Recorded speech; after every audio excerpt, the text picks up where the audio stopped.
You're listening to Covering the Fields with your host, Joe Ellison.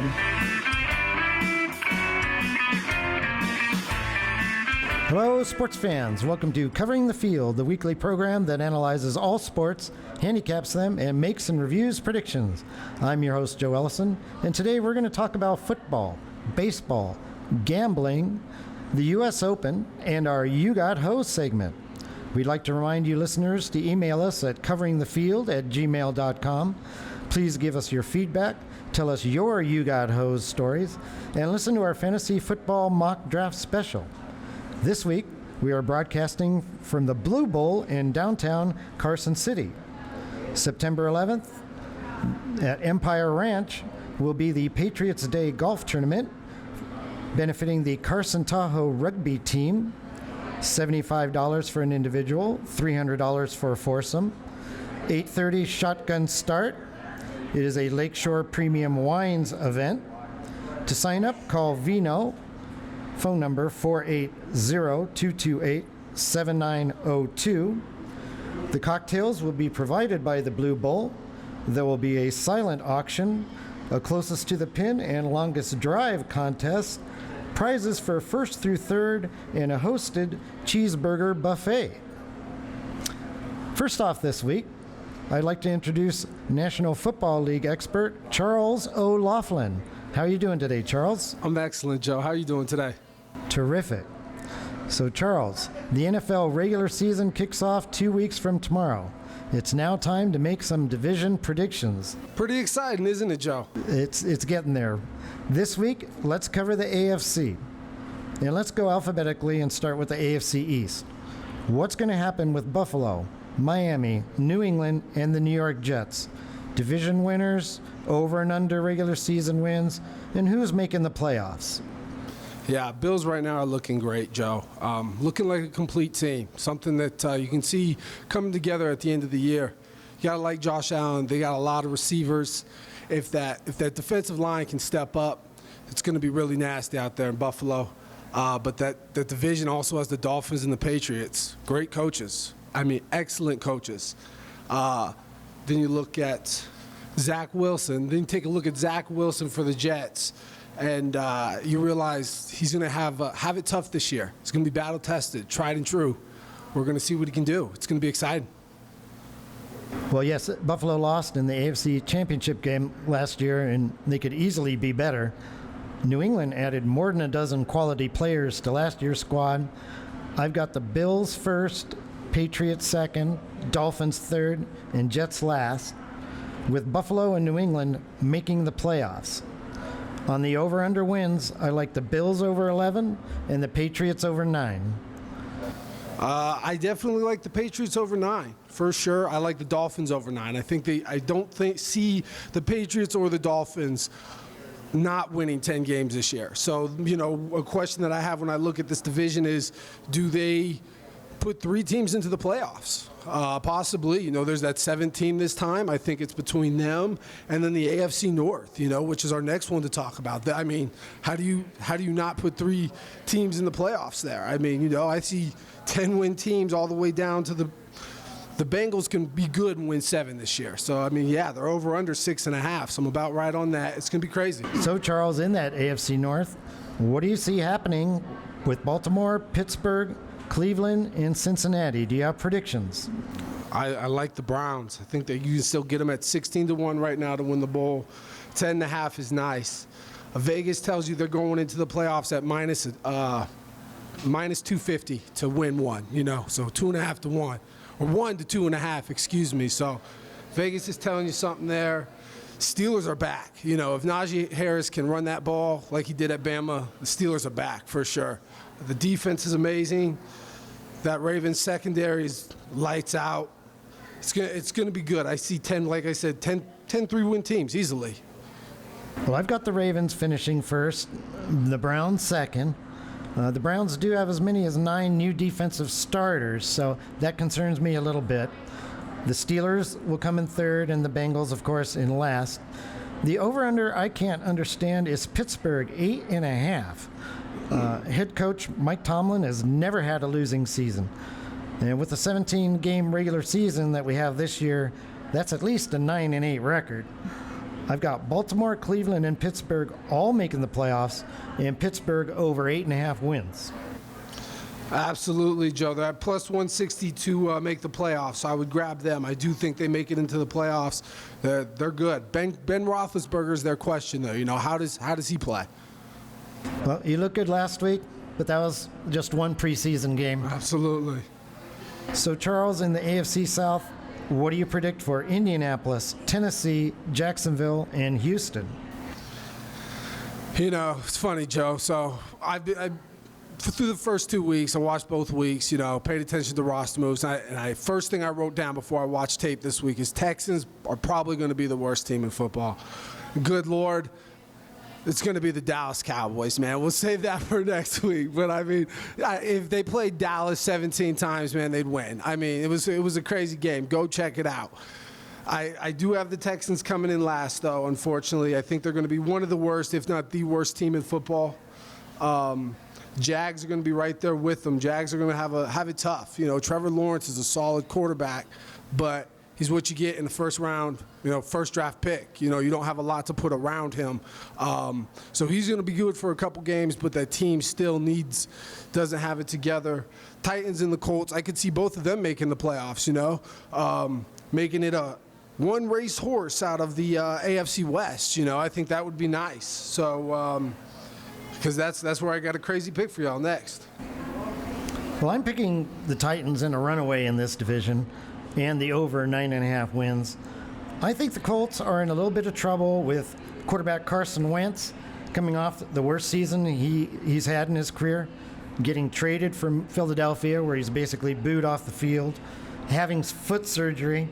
So I'm actually going to go under 10 wins on Indianapolis and only Tennessee reaching the playoffs from that division. Jacksonville, I think, is going to be a little better than you think.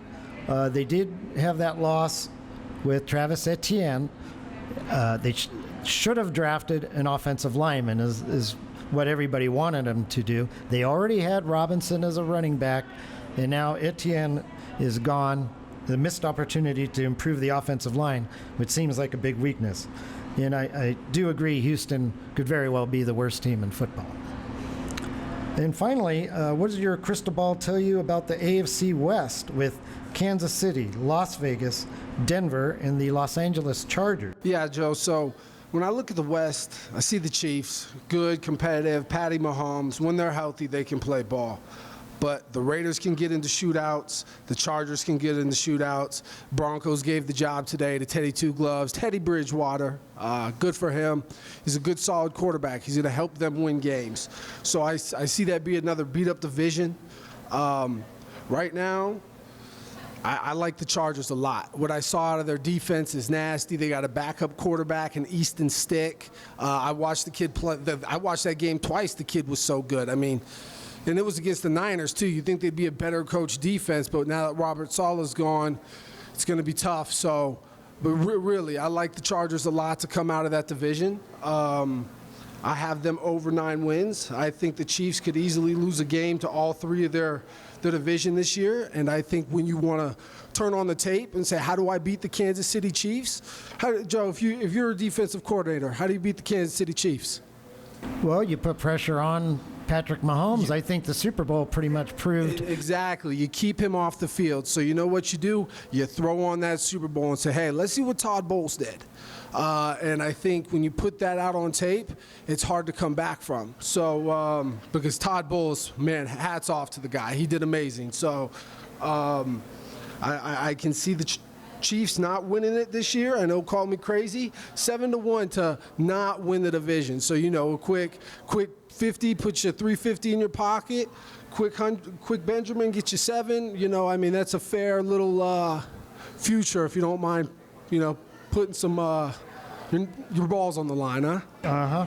Yeah, I could see the Chiefs not winning the division. There's a history of teams who lose the Super Bowl having off years the next year. Of course, this is the Chiefs, a team that's been to the Super Bowl 2 years in a row, this conference championship 3 in a row. Not your usual Super Bowl losing team. And they've also have some extra games on their legs, too. Don't forget that. You know, seasons run long. They do, And they all start at the same time, but they don't all finish at the same time. And I will say Mahomes last week didn't look like he can run quite as quickly as he was. Pretty crazy, because it was against an Arizona Cardinals defense that secondary is still coming together. The pass rush, it was all second and third. It was guys that are actually not even on the roster anymore. They kept him to 3 points and 4 drives and one INT, which is amazing. You know, it was go back, watch that game. I think this, might be 7-1 is a good bet for them not to win the division. I like that. Well, I've got to stick with the Chiefs, of course, to finish first. How can you not pick them to finish first? But my AFC sleeper also, like you, is the Chargers. Justin Herbert, what can you say? Hey, how about Derwin James being back? One of the best safeties in the NFL. They got a nice pass rush out there. Their middle linebackers are deep. They can score. They can really, really score. I'm going to have the Raiders coming in third. They have been getting slightly better every year. And I guess I'm going to have the Broncos. They could very well be the strongest last place team this year, although there could be an NFC West team that could also fit that bill too. All 4 of them, which is the craziest part. We'll find out as the season goes on. Any last thoughts? I should mention I only have Kansas City making the playoffs out of this division. Okay, so it's a one race horse. Okay. Yeah, I'm going to have 3 from the East and 3 from the North, 2 from the East, and 1 each from the other 2 divisions. Yeah, you know it's going to be tough. It's tough. You look at the AFC; it's very top heavy. NFL teams are getting good. You know, there's not much separation between them anymore. I mean, the bad teams are bad, but the middle of the pack teams are for sure. They're all very solid teams. You know, last predictions, you know, watch out for the Patriots. There'll be a sneaky pick, you know. I can't stress coaching enough. But Belichick, amazing. That's why I think they're going to have something down there in Miami, you know. Flores is his name, right? Brian Flores. Brian Flores. I mean, he comes off that Belichick tree. It's crazy. So watch out for the Patriots. Also, man, Browns, if you can get them anything over 10-1 at the Super Bowl, I think that's a good pick. I think it's something we can see coming together at the end of the season. I want to, I think also real quick background, Joe, I don't know if you got to watch Mac Jones play the last 2 weeks. He's probably playing quite a bit this week because Belichick gives those opportunities. He's good, but I think he's going to be better holding a clipboard for a couple games, you know, but he's very solid, takes what the defense gives him, you know. So, Patriots got it going on out there. Other than that, you know, Lawrence, you know, I want to give Lawrence some time real quick. Definitely what you get in the number 1 pick, man. You know, kid's going to play ball. I don't know if he's going to be the best quarterback out of the class right now. Just because, man, Fields is looking good. Fields is looking good, and Jones is looking good. So, it's going to be good. Next week's the NFC, man. I'm super stoked to talk about that. So, did you feel like talking about the Texans-Cowboys game at all? Absolutely, Joe. So, you know, it's funny. So, like I said, I had a second. I was just jotting down things that I wanted to pay attention to each game, and I just had the Texans at the very top of my paper, and I said, worst team in football. Circled it, put a couple other team names up there, and I said, we'll see.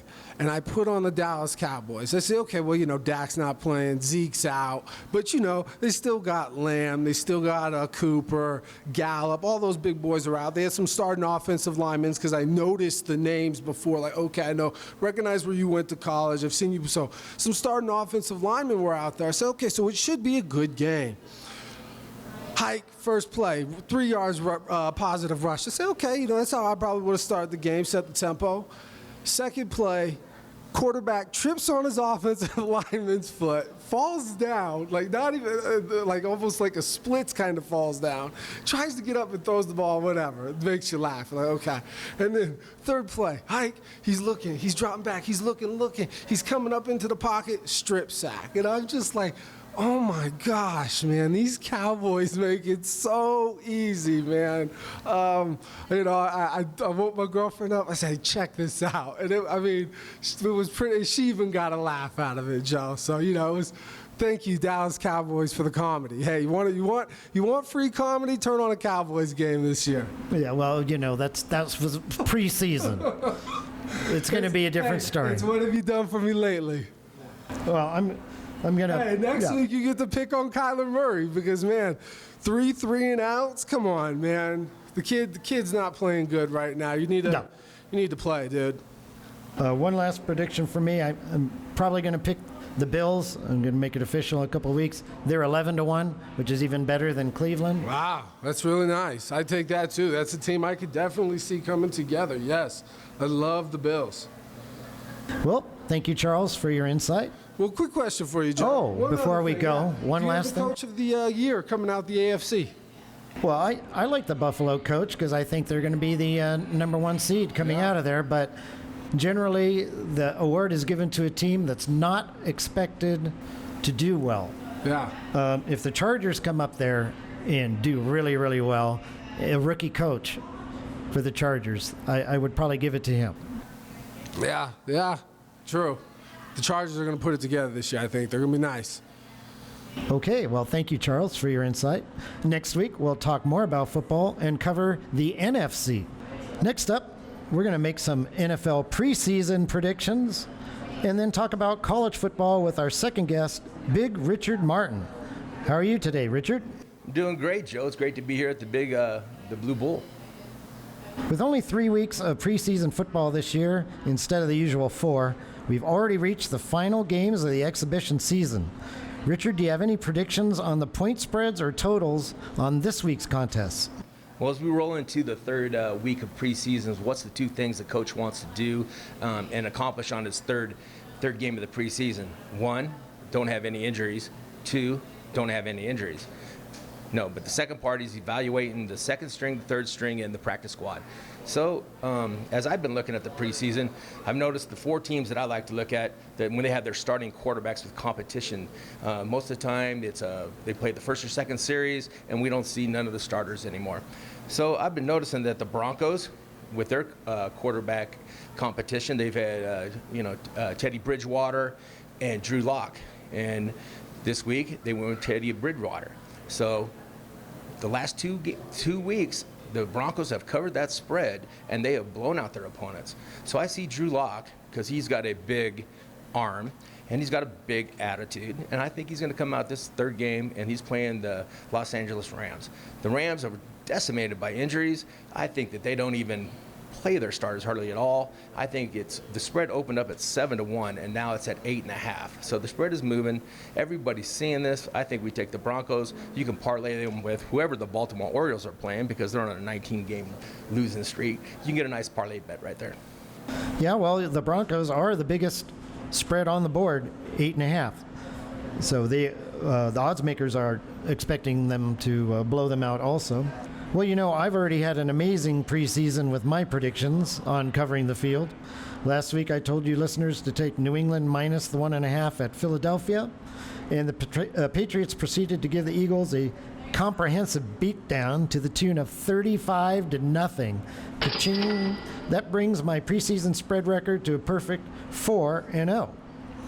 This week, I'm going right back to the Patriots again on Sunday and laying that 3 points at the New York Giants.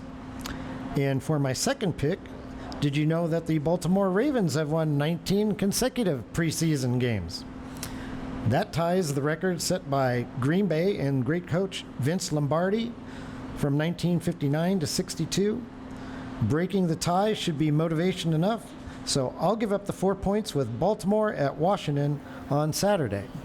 Well, what do you think about maybe parlaying that with the Baltimore Orioles on their 19-game losing streak?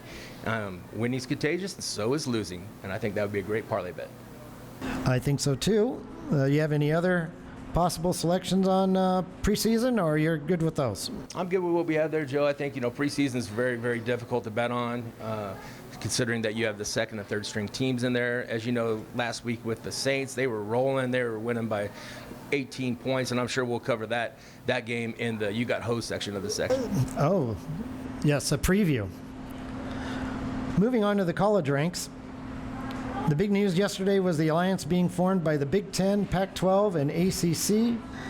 What important can you tell us about that, if there is anything, Richard? Well, there's a lot to do with that, and it doesn't just stay with football. It goes with all the sports.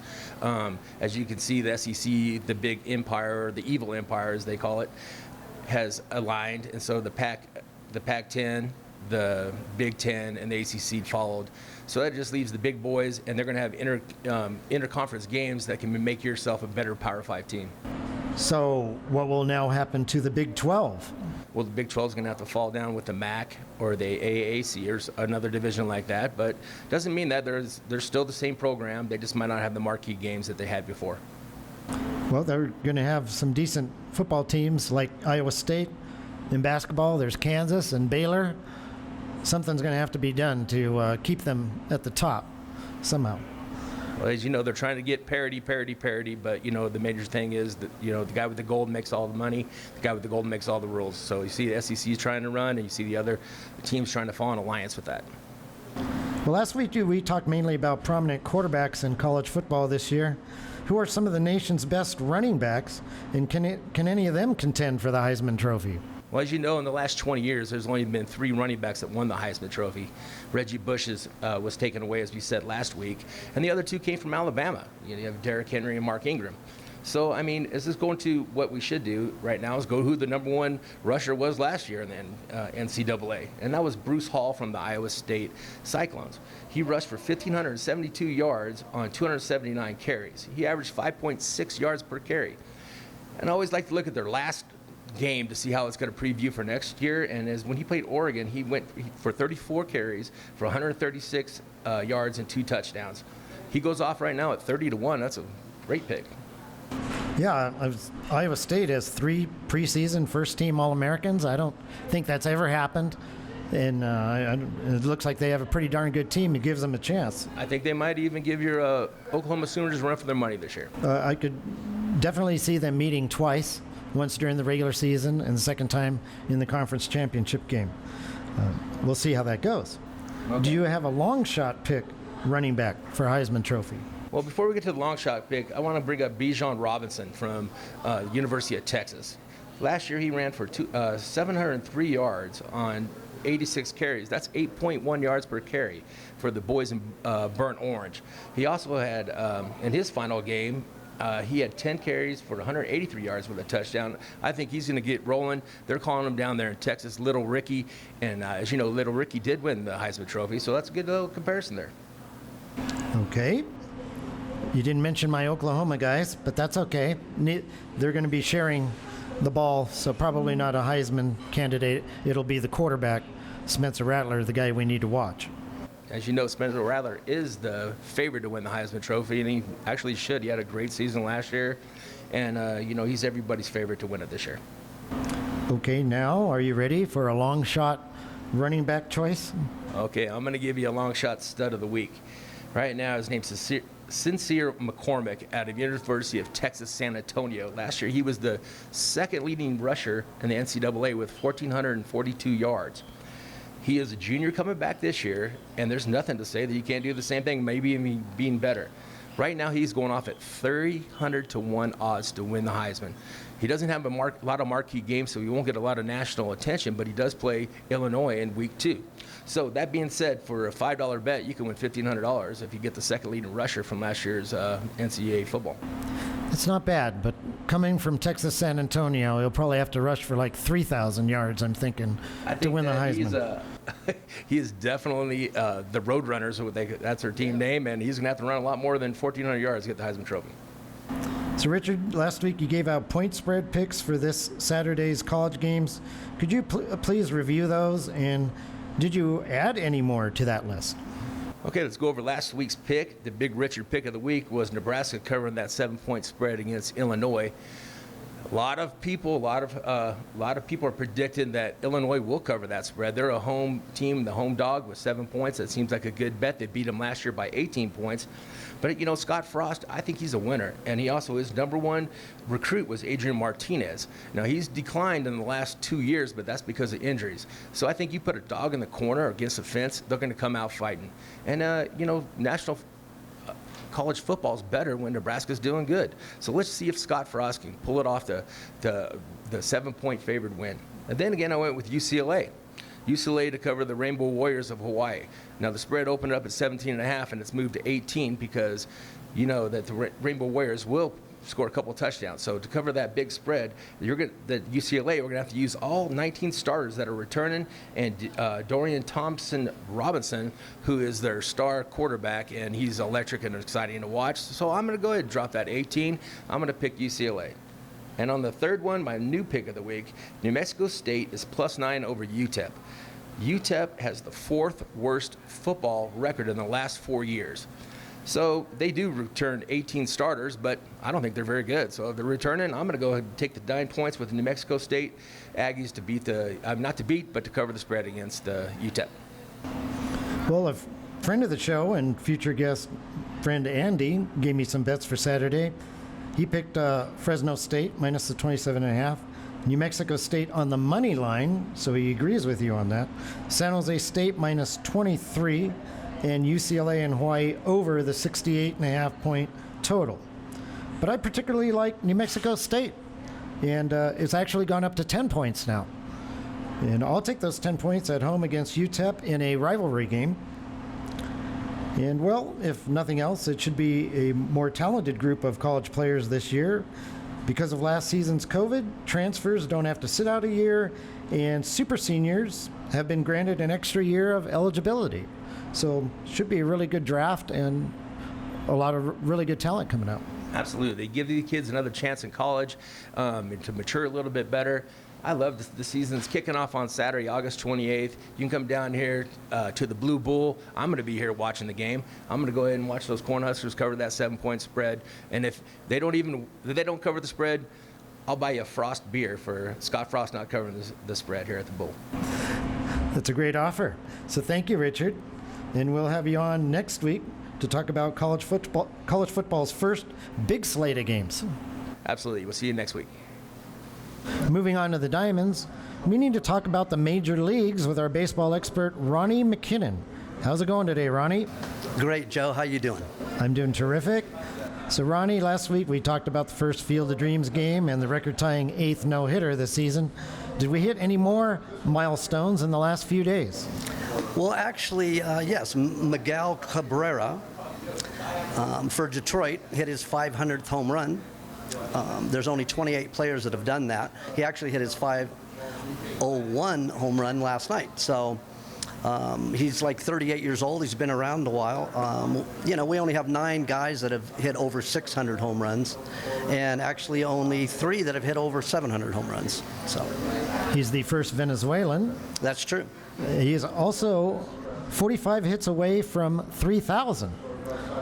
Only 6 players have hit 500 home runs and 3,000 hits, and no one has completed both accomplishments in the same season. Is it possible he's going to get 45 more hits this season? It's possible. Each team probably has about 35, 36 games to go. Sure, it's really possible. He gets 4 at-bats a game usually, so. It didn't sound like you were too confident that was going to happen. I'd like to see him do it. It's very possible. We'll see. So, Ronnie, I've got to ask, has Cabrera ever been connected with substance abuse? No, I've never heard anything about him being connected to that at all. Because a lot of the guys on the top of that list and above 500 have been connected. That's true. It's a question we need to ask. 600 and over 700, so. Yeah, that's very true. But no, I've never heard anything about Miguel Cabrera in substance. Okay.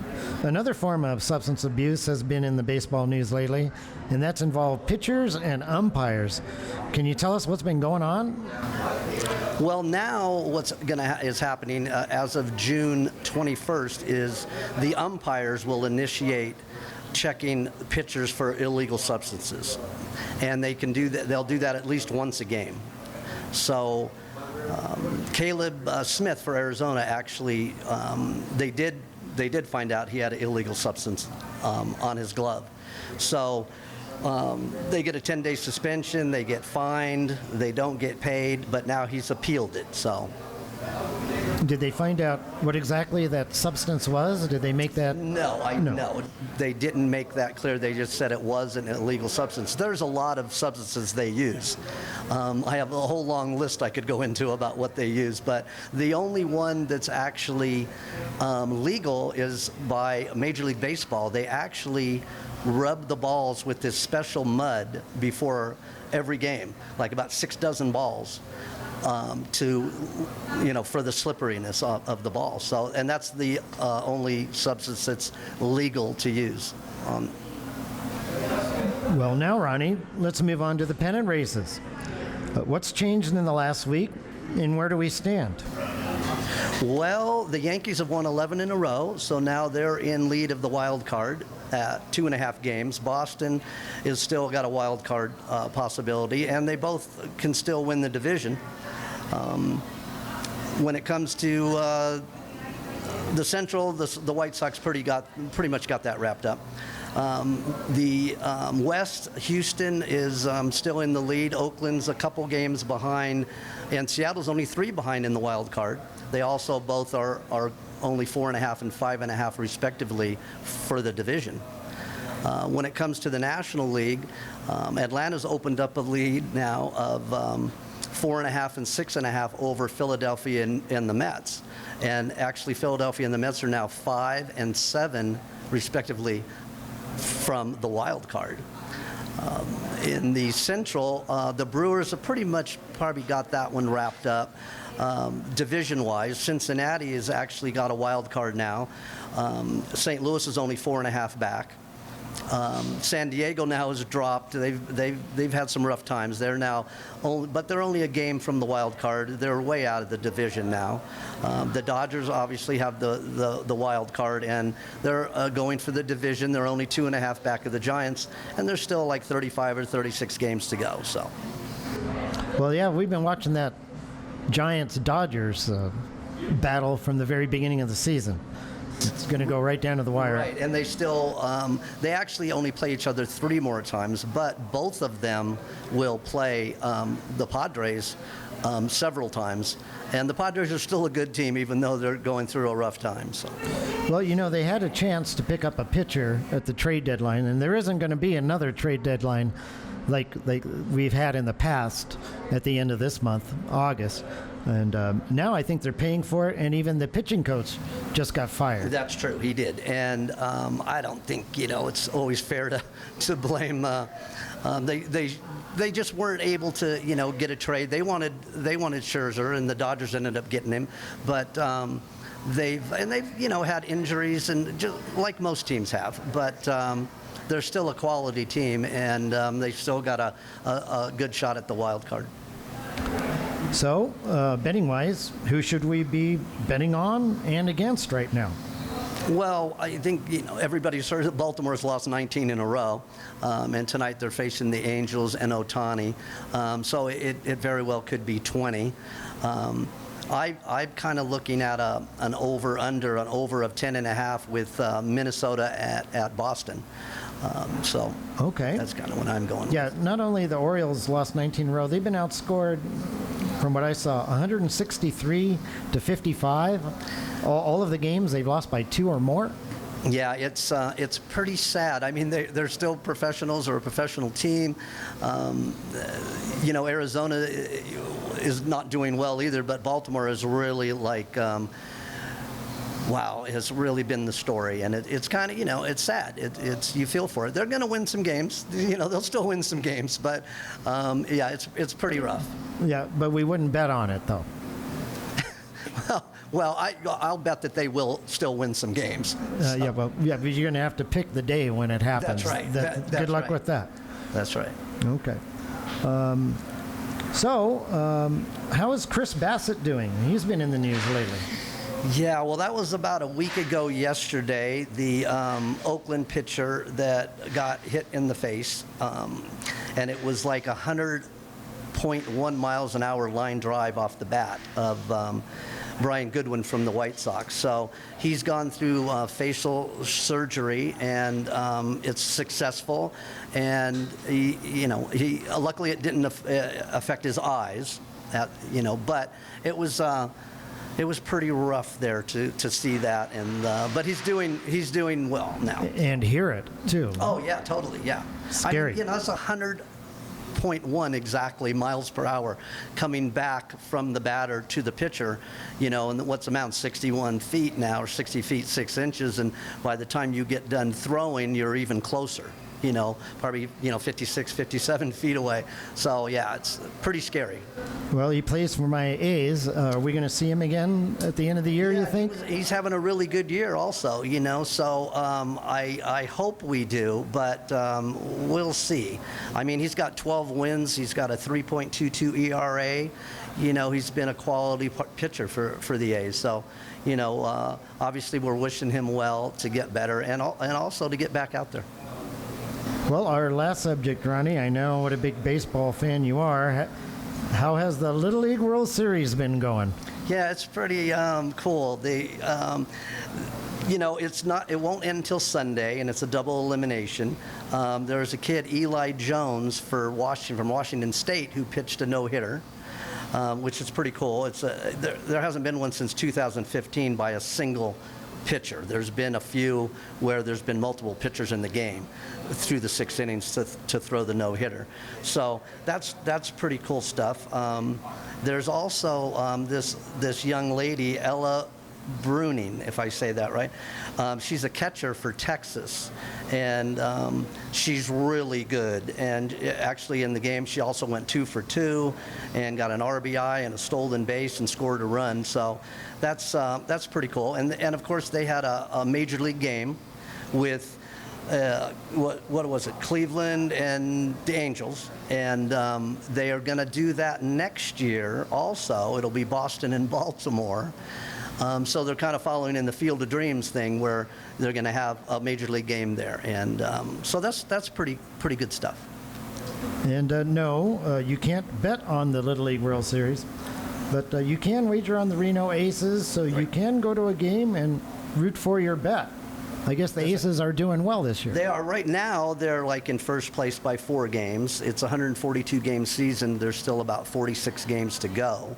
And so in their division, they're in first place. Yeah, they're looking pretty good. And they're 20 games over 500. So, but there's still a ways to go, so we'll see what happens. So thank you, Ronnie. We'll have you on again next week to talk about more baseball. Joe, thanks for having me. Our final guest today is here to talk about legalized gambling and its partnership with our favorite sports.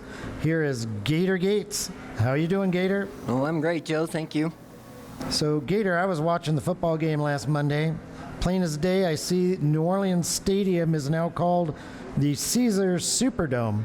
What happened since I last watched a football game being played there? Yeah, Joe, I saw the same thing. I've been, for a couple of weeks, looking into sports books that are at sports venues, and I didn't see anything on having a sports book at the New Orleans Stadium, but I did see that Caesars did put their name on there. So I assume eventually that they will put a sports book in there. Well, the Superdome is being sponsored by Caesars Entertainment for the next 20 years, so we'll get used to seeing that. So, Gator, how have we come to this? Well, like I said, I've been doing this for a couple of weeks, so let me break down which states and venues that you can make sports bets at. Now, I will not include Nevada as in this segment, because you can always go to a casino or a kiosk and place your bets anywhere pretty much. So you will also be able to find this information that I'm going to be saying at coveringthefield.com website. Now, I will start off with New Jersey. William Hill opened the first sports book after the law passed at Monmouth Racetrack a few years ago. FanDuel and William Hill are both at the Prudential Center where the Devils play. And last year, New Jersey had a $6 billion handle, whereas Nevada had a $4.2 billion handle. So it is no surprise that other sportsbook entities like PlayUp, they're an Australian-based company, are looking to get into that market. Next would be Washington, D.C. They have books at the Capital One Center and at Nationals Park. Just in November 2020, their books brought in $13.7 million in handle. In Illinois, William Hill is building a 2-story sports book at Wrigley Field. Now, Illinois has a law that you have to have a capacity of 17,000 to offer online and retail wagering. They do require a $10 million upfront fee for a license, but out of that, you will get a 5-block exclusive zone, which means that there will be no sports book within a 5-block radius. So Gator, September 9th, Arizona is legalizing betting, which I'm sure by no coincidence is the same day that the NFL season starts. What has Arizona got planned? Oh, Arizona's on fire, Joe. The MGM is opening a sports book at State Farm Stadium, and FanDuel is already at Footprint Arena where the Suns play. Now, Arizona will be allowing mobile betting starting September 9th as well. And the Fiesta Bowl is going to be sponsored by Caesars, and that is in Arizona also. So yeah, Arizona's huge into their sports betting.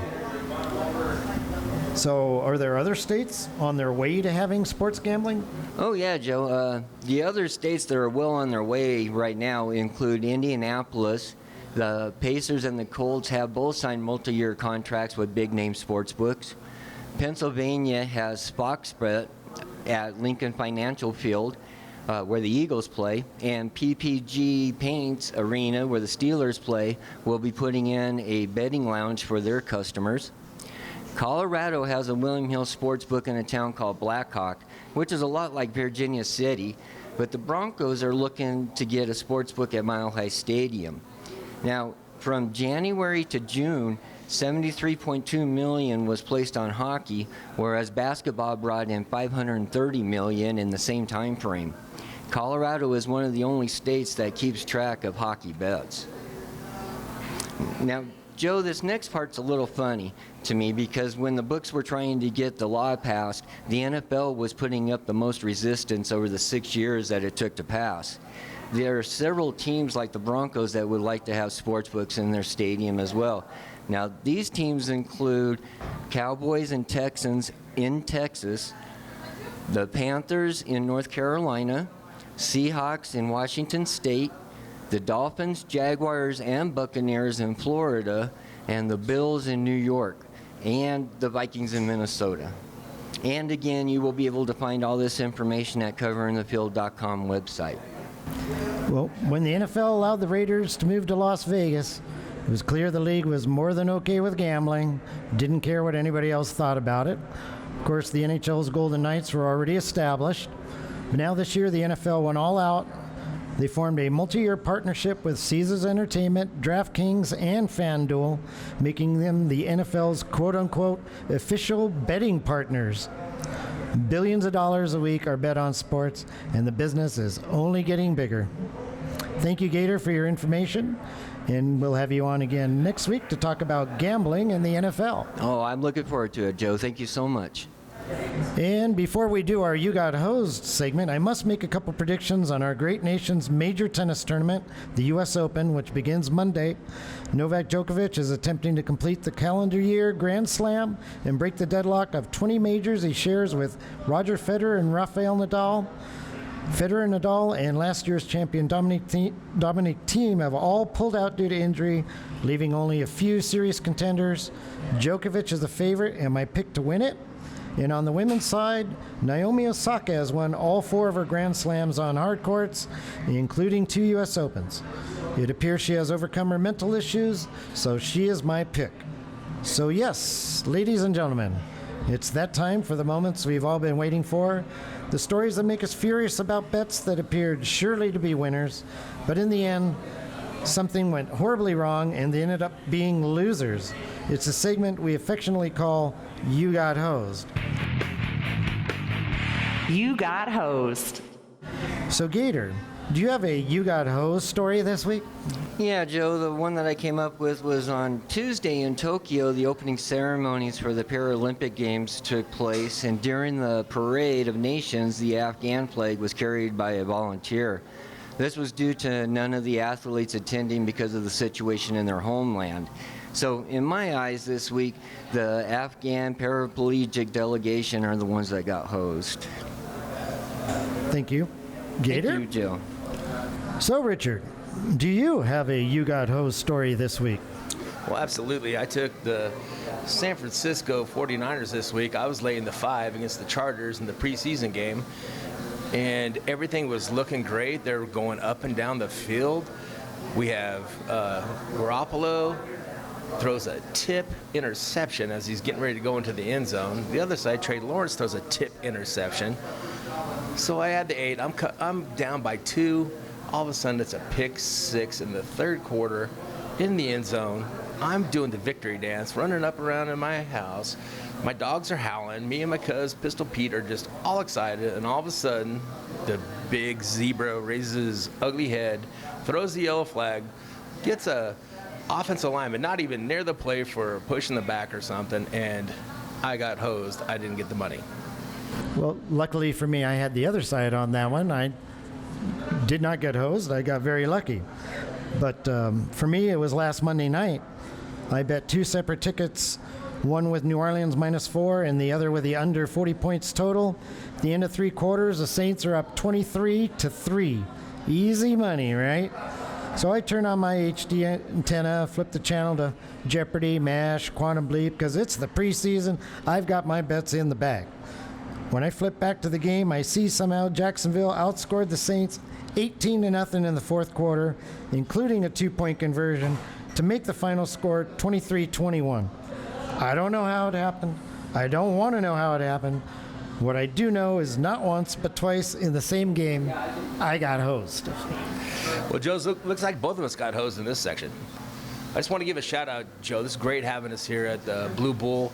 It's a great atmosphere, great people. There's a golf tournament they're sponsoring. I know you brought that up, and I mean, it's just a good people, good place to go, good place to have a beer and watch the football game. Yes, the golf tournament, September 11th at Empire Ranch, the Patriots Day golf tournament for the Carson, benefiting the Carson Tahoe rugby team. I'm a huge rugby fan, so is Gator.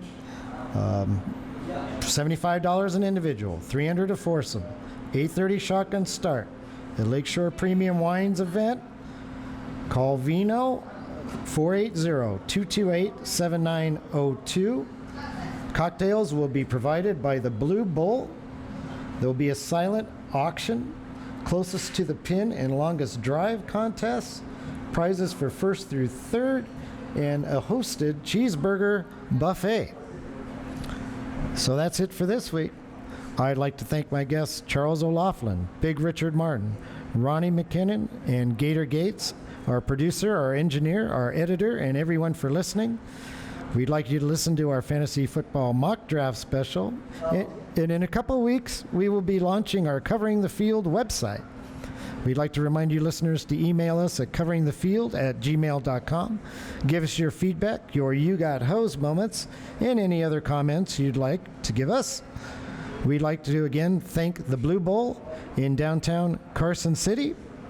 Hopefully you all enjoyed the show, and you'll hear us again next week on another episode of Covering the Field.